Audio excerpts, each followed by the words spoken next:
اب اگر آپ کی اجازت ہو تو میں آغاز کروں۔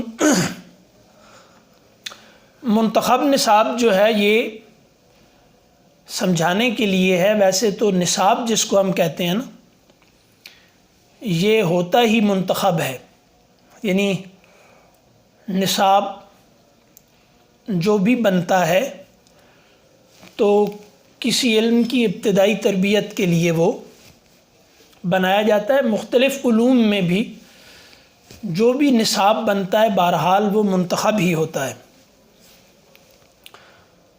تو قرآن حکیم کا یہ جو حصہ ہے، یہ جس کو ہم پڑھنے کا آغاز آج سے کر رہے ہیں، تو یہ ڈاکٹر اسرار احمد سے پہلے مولانا امین حسن اصلاحی، ان لوگوں نے، مولانا مودودی، مولانا ابوالکلام آزاد، تو خلافت عثمانیہ کے ختم ہونے کے بعد مسلمانوں میں ایک بے چینی پیدا ہوئی کہ ہم جو زوال میں ہیں تو اس زوال کے اسباب کیا ہیں، اس زوال سے نکلنے کے راستے کیا ہیں۔ تو خود شیخ الہند کا حوالہ ڈاکٹر اسرار صاحب دیا کرتے تھے کہ شیخ الہند جب مالٹا میں گئے تو وہاں پر قید ہوئے، تو وہاں سے جب واپس آئے تو انہوں نے جو اسباب بتائے دو، ایک مسلمانوں کا باہمی اختلاف، بہت زیادہ فرقہ واریت میں پڑھنا، اور دوسرا قرآن سے دوری۔ تو ویسے تو پورا قرآن ہماری رہنمائی کے لیے ہی ہے، لیکن ہر دور کے انسانوں کا جو ماحول ہوتا ہے وہ دماغ مختلف طرح کے ماحول میں، مختلف تہذیبوں میں بنتا ہے۔ ظاہری بات ہے کہ روایت میں پیدا ہونے والا آدمی اور روایتی ماحول میں تربیت حاصل کرنے والا آدمی اور روایتی تعلیم سے بننے والا ذہن، وہ ذہن جدید تہذیب میں پیدا ہونے والے آدمی اور جدید تعلیم کے زیر اثر پروان چڑھنے والے آدمی کے ذہن سے لازماً مختلف ہوگا۔ اس کے سوالات مختلف ہوں گے۔ آج سے 50 سال، 60 سال یا 100 سال پہلے کے آدمی کے ذہن میں جو سوالات تھے، ظاہری بات ہے کہ وہ سوالات آج کے آدمی کے ذہن کے سوال نہیں ہیں۔ اور آپ اگر ماضی کی کتابیں اٹھا کر دیکھیں تو آپ کو یہ لگے گا کہ یہ جو سوالات اور باتیں ڈسکس ہو رہی ہیں، یہ تو ہمارے مقصد ہی کی نہیں ہیں، ہمیں تو ان باتوں کی ضرورت ہی نہیں ہے۔ اور لوگ یہ بھی کہہ دیتے ہیں ایک تاریخی فرق کو اور تمدنی ارتقاء کو یا تہذیبی اختلاف کو سمجھے بغیر کہ یہ فضول اور لغو موضوعات پر ہونے والی بحثیں ہیں اور ان کا کوئی فائدہ نہیں ہے اور یہ لوگ اپنا وقت ضائع کرتے رہے ہیں۔ حالانکہ ایسا نہیں ہوتا۔ انہی لوگوں کی محنتوں سے اور غلطیوں سے سیکھ سیکھ کر انسانیت آگے بڑھتی ہے، اور جیسے ہی مڑ کر ماضی میں دیکھتے ہیں تو ایک وہ آدمی جو نادانی میں ذرا جلد فیصلہ کرتا ہے، وہ اس نتیجے پر پہنچتا ہے کہ یہ باتیں فضول تھیں، حالانکہ وہ فضول نہیں ہوتی۔ تو جدید ذہن کو سامنے رکھ کے، کیونکہ یہ جدید علوم پڑھے ہوئے لوگ تھے، علامہ اقبال سے ڈاکٹر صاحب متاثر تھے، حمید الدین فرائی سے امین حسن اصلاحی متاثر تھے، مولانا مودودی سے ڈاکٹر صاحب متاثر تھے، حمید الدین فرائی سے متاثر تھے، ابوالکلام آزاد سے متاثر تھے۔ تو یہ سارے لوگ وہ تھے جو جدید ذہن کے وینٹ کو سمجھتے تھے، اور ان کو یہ بات پتہ تھی کہ یہ لوگوں کا اب سوچنے کا زاویہ جو ہے، یہ زاویہ نگاہ، زاویہ نظر، چیزوں کو دیکھنے کے اینگلز یہ بدل گئے ہیں۔ تو ان کو اب آپ اگر نئے اسلوب سے یا ان کی ضرورتوں کو مد نظر رکھ کے بات نہیں کریں گے تو بات چاہے جتنی بھی قیمتی اور اہم ہو، ان کو یہ لگے گا کہ یہ بات اگرچہ گھنٹے 2 گھنٹے کی بات ہوئی ہے لیکن میرے متعلق نہیں ہے۔ اس بات کو سننے کے بعد میں یہ محسوس کرتا ہوں کہ میرا کوئی مسئلہ حل نہیں ہوا، یا میری موجودہ جو سیلف ہے اس میں کوئی اضافہ نہیں ہوا، ٹھیک ہے؟ تو میں اس بات کو سننے سے پہلے جس سطح پر ایگزسٹ کرتا تھا اس بات کو سننے کے بعد بھی وہی ہوں، اور بسا اوقات یہ گلہ ہوتا ہے لوگوں کو کہ ہم جو جدید تعلیم یافتہ ہیں کہ ہم جب مذہبی لوگوں کی گفتگو سنتے ہیں تو ہمیں اپنی سطح پہلے سے گرتی ہوئی محسوس ہوتی ہے، اور بعض دفعہ اپنی سطح کو محفوظ رکھنے کے لیے یہ ضروری مان لگتا ہے کہ ان لوگوں کی مذہبی ووکیبلری میں کی جانے والی گفتگو کو جو ہمارے پورے تہذیبی ماحول سے بالکل کٹی ہوئی لگتی ہے اس کو نہ سنا جائے۔ اور جدید تعلیم یافتہ لوگ جب مذہبی لوگوں کو سنتے ہیں تو ان کو یہ لگتا ہے کہ یہ اخلاقی سطح پر اور ذہنی سطح پر دونوں میں ہم سے پیچھے ہیں، اور ان دونوں سطحوں پر اپنے سے پیچھے آدمی کی بات کوئی بھی نہیں سنتا، یہ سب کے تجربے میں ہے۔ تو یہ لوگ جدید تعلیم یافتہ بھی تھے اور روایت سے بھی ایک محبت کا تعلق تھا، تو یہ لوگ یہ نہیں چاہتے تھے کہ ماضی کو حقارت کی نظر سے دیکھا جائے، کیونکہ ہمارا سب کچھ تو ماضی میں ہی ہے۔ ہم جب ماضی کی بات کرتے ہیں تو ہم اگلا زمانہ کہتے ہیں، ہم اسے پچھلا زمانہ نہیں کہتے، تو لگتا تو یہی ہے کہ مستقبل کو اگلا زمانہ کہنا چاہیے۔ تو ہمارے لیے رسول اللہ صلی اللہ علیہ وسلم، انبیاء کی پوری روایت، صحابہ، ہمارے اہل علم، یہ ہمارا پورا ماضی ہمارے لیے ایک نمونہ ہے۔ تو اب جدید ذہن کے لیے ماضی ایک، کیونکہ ارتقاء کے تصور کے تحت ذہن بنے نا، تو ارتقاء میں ظاہری بات ہے کہ ماضی پسماندگی کی علامت ہے اور مستقبل جو ہے وہ ایک اگلی منزل ہے ترقی کی۔ تو اس لیے جو نظریہ ارتقاء کے تحت ذہن بنے گا اس کے لیے ماضی لازماً کوئی حقیر چیز ہوگی۔ تو یہ لوگ ان چیزوں کو سمجھتے تھے۔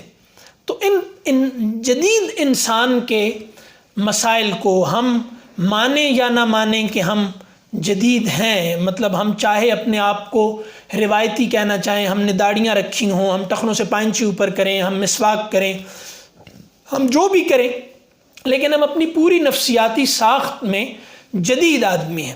ہماری پسند ناپسند، ہمارے فیصلے، ہماری ترجیحات، ہمارا مستقبل کا تصور، ہمارا زندگی کا تصور، کامیابی کے تصورات سب جدید ہیں۔ مطلب جدید تعلیم نے، جدید تہذیب نے، جدید میڈیا نے، ذہن سازی کے جدید تمام اداروں نے جو ہمیں اندر سے بنایا ہے وہ جدید ہے۔ باہر سے چاہے میں دھوتی پہن کے چلتا رہوں، تو اس کو ذہن میں رکھ کر کہ اندر کا انسان بدل رہا ہے، اور اندر کا انسان جو کہ اصل انسان ہے وہ زد میں ہے تبدیلی کی، اور یہ آدمی اگر بچایا نہ گیا تو اگلی نسلوں کا جو دین کے ساتھ تعلق ہے یہ قابل اعتبار نہیں رہے گا۔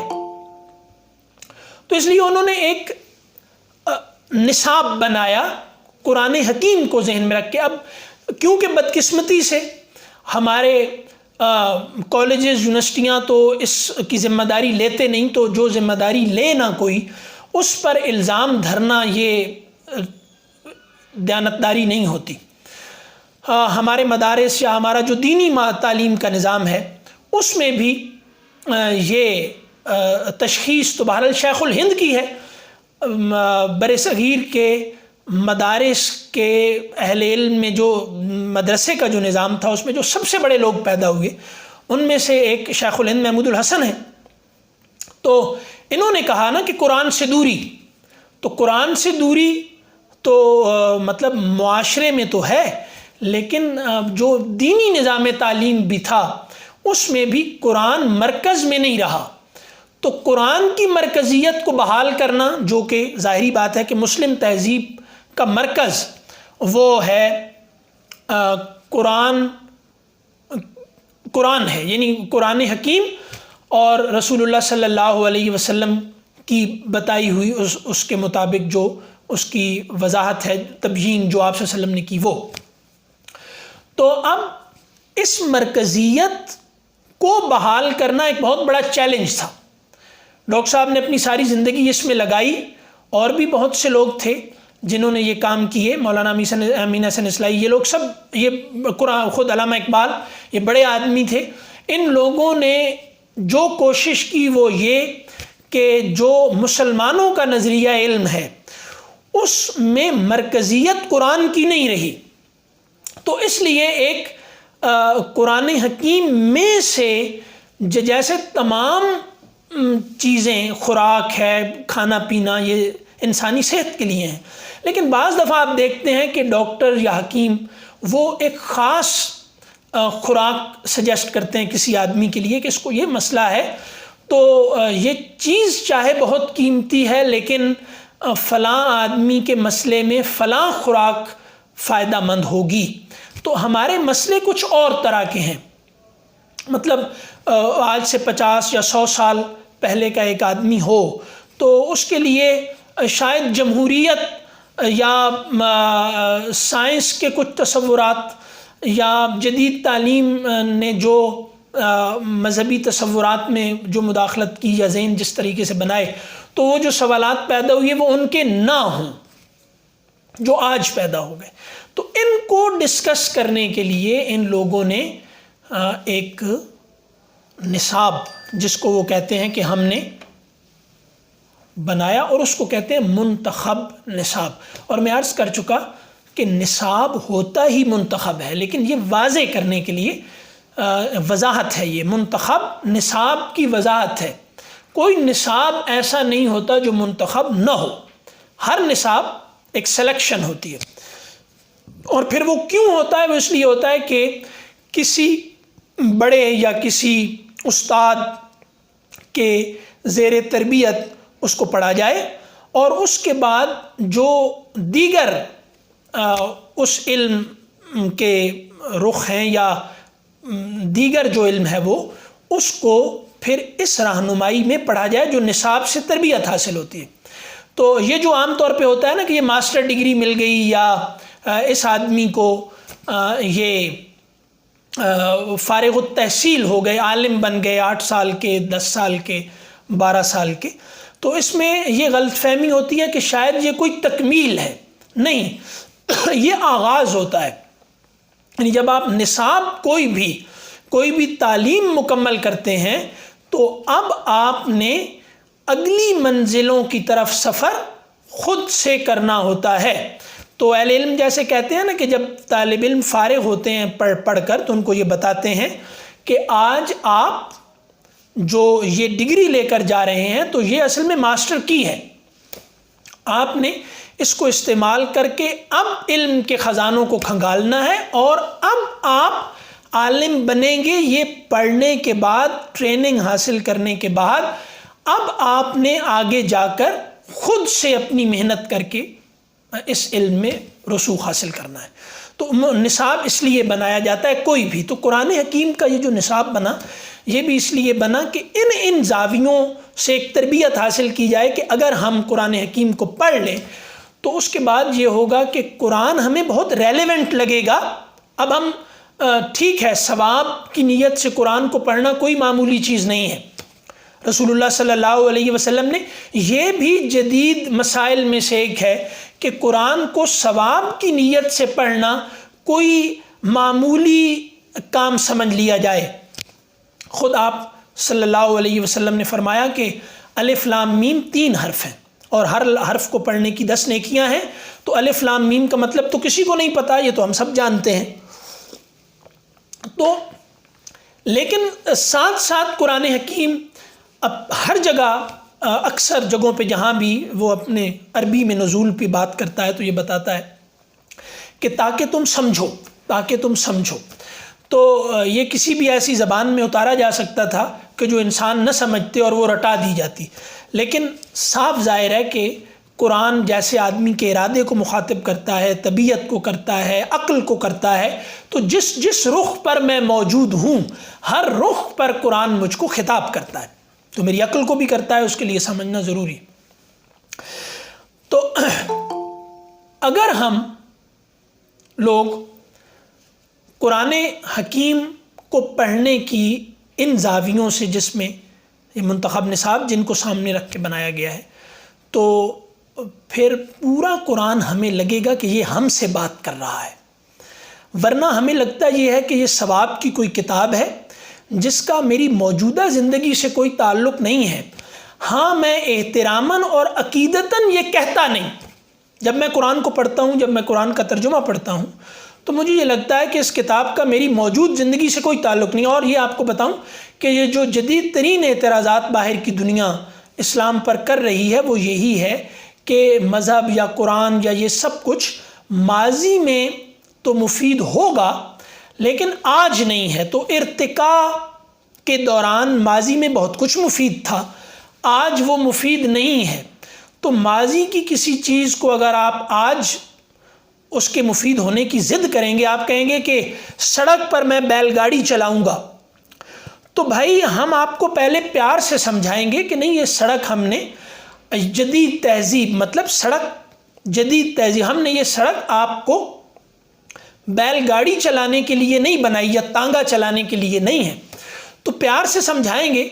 اور اگر آپ کو ہماری بات پیار سے سمجھ نہ آئی تو اس کے بعد چونکہ آپ کے تانگا چلانے کی وجہ سے حادثات ہو سکتے ہیں تو ہم آپ کے ساتھ زبردستی بھی کریں گے اور یہ ہم آپ کے پاگل پن کا علاج کریں گے. تو وہ مسلمانوں کو یہ کہہ رہے ہیں کہ تمہارے پاس جو کچھ ہے یہ ماضی میں بہت مفید تھا. تانگے کی افادیت کا انکار کوئی احمق نہیں کرے گا، لیکن ماضی میں اللہ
اللہ اکبر اللہ اللہ.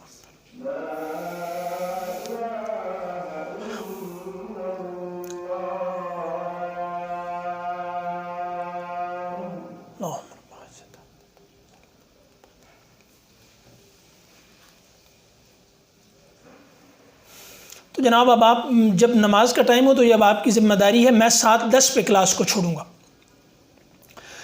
تو اب جو بات جہاں تک پہنچی تھی وہ یہ ہے کہ جدید ذہن کیونکہ مکمل طور پر اگر ہم یہ کہیں کہ اس کا میٹامورفوسس ہو چکا ہے، وہ بالکل بدل گیا ہے، اس کی حیت بالکل بدل گئی ہے. تو اگر اس کو بالکل اسی انداز سے خطاب کیا جائے یا بات کی جائے جیسا کہ ہم کو ماضی کی کتابوں میں ملتا ہے، تو چاہے بات بہت متعلق ہو لیکن انداز اظہار یا بیان کی وجہ سے وہ بعض دفعہ لگتا ہے کہ یہ بات میرے متعلق نہیں ہے. وہ ہوتی ہے متعلق لیکن وہ کنوے نہیں صحیح طور پر ہو پا رہی ہوتی. تو یہ اب جدید تعلیم یافتہ لوگوں کو آپ جہاں بھی دیکھ لیں ان کو قدیم اسلوب میں کی جانے والی بات اپنے سے متعلق نہیں لگتی. تو جو بات کا بنیادی مادہ ہے وہ ظاہری بات ہے کہ قرآن حکیم ہے، رسول اللہ صلی اللہ علیہ وسلم کی سنت ہے، ہمارے اسلاف کی روایت ہے، ہمارے بزرگ ہیں، وہ ساری محنت سے کٹ کر ہم کچھ بھی نہیں ہیں. لیکن اب سوالات کو ایڈریس کرنے کے انداز، لوگوں کو کے باتوں کو دیکھنے کے زاویے بدل چکے ہیں. تو یہ درمیان میں آتی رہیں گی باتیں. اب اس پر کوئی سوال ہے؟ کیونکہ میں اب اس ٹاپک کی طرف نہیں جا رہا اس کو ہم کریں گے انشاءاللہ اگلی دفعہ. تو ٹائم یہ آہستہ آہستہ بڑھے گا. گھنٹے کی کلاس ہماری ہوگی لیکن وہ نماز کی وجہ سے مشکل ہے. اب اس کے بعد ایک اور کلاس ہے, ہمارے ایک استاد ہیں ان کی عربی کی, تو اس لیے وہ اس کو زیادہ دیر چلانا ممکن نہیں. تو کچھ سوال ہو اگر آپ لوگوں کے ذہن میں تو ضرور کیجئے, میں 2-4 منٹ ہے میں اس کو لے لوں گا. جی مفتی صاحب السلام علیکم.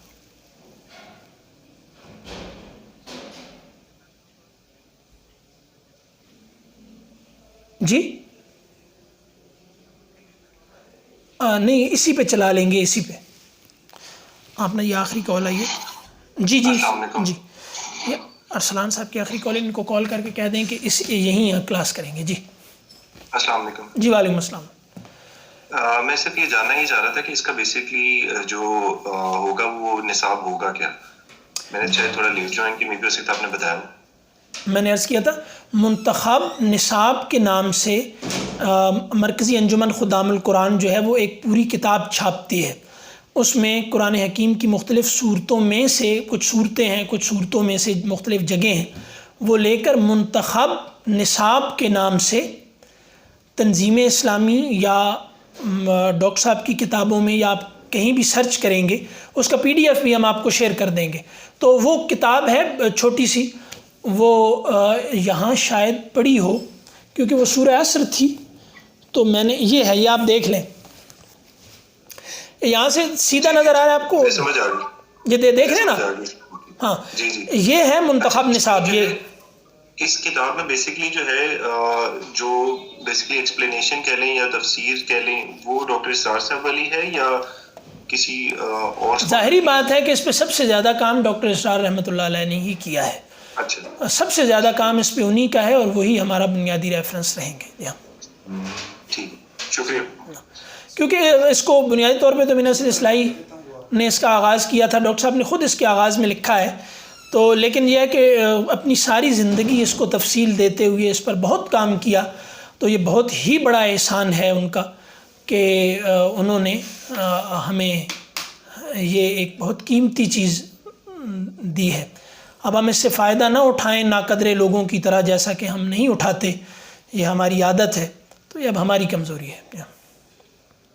اچھا, اس کی یہ جو بک ہے بیسکلی تنظیم اسلامی کی ویب سائٹ پر بھی ہے رائٹ؟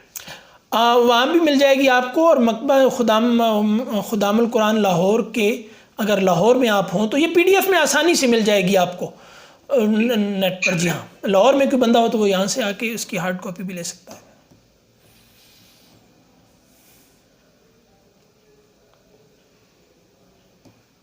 شیخ مطلب السلام علیکم. جی اس کے علاوہ اس کے بعد جو ہے وہ آپ سے خدا حافظ ہوگا اور کل ملاقات ہوگی 7:30 بجے, آپ کہہ رہے ہیں دوسری کلاس سے ہو جائے گی. نہیں, ہماری اب ملاقات اگلے ہفتے ہوگی. کل تجوید کی اور پرسوں حدیث کی کلاس ہے, اور تھوڑا بہت شاید اس میں کوئی چینج آیا تو میں بتا دوں. اچھا. مجھے برداشت کرنے کی زحمت آپ کو ہفتے میں ایک دفعہ ہی برداشت کرنی پڑے گی, زیادہ نہیں.